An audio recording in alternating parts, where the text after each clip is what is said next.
Donald's duck. Dilly lives at one of the stations on the branch line run by Duck and Oliver.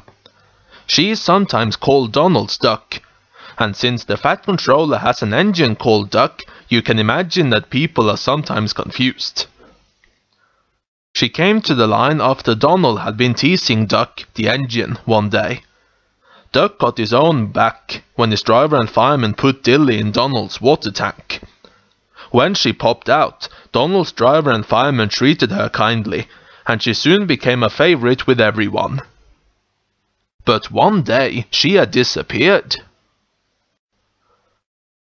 "Have you seen Dilly?" the station master asked Donald's driver and fireman.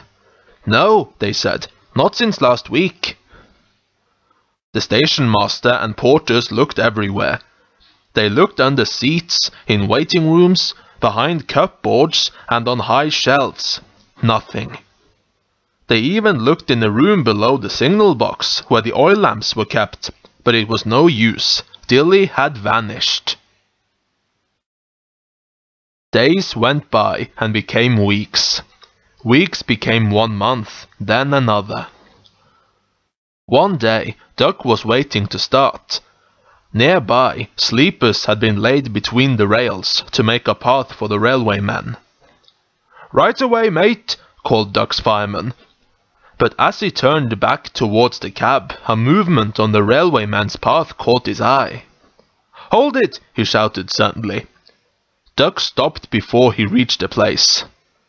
It was lucky he did, for across the line, not 2 feet from his wheels, came a small procession.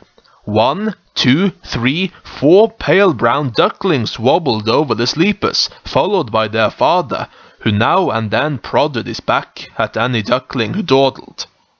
At the head of her family strutted, have you guessed? Yes, it was Dilly. Proudly she led them up the slope of the platform, to where the porters were hurriedly arranging a welcome home party for her. Dilly is delighted with her family and enjoys being admired by the railway men and passengers. All the same, she still finds time to ride on Donald's tender now and then, just to show that she is still Donald's duck.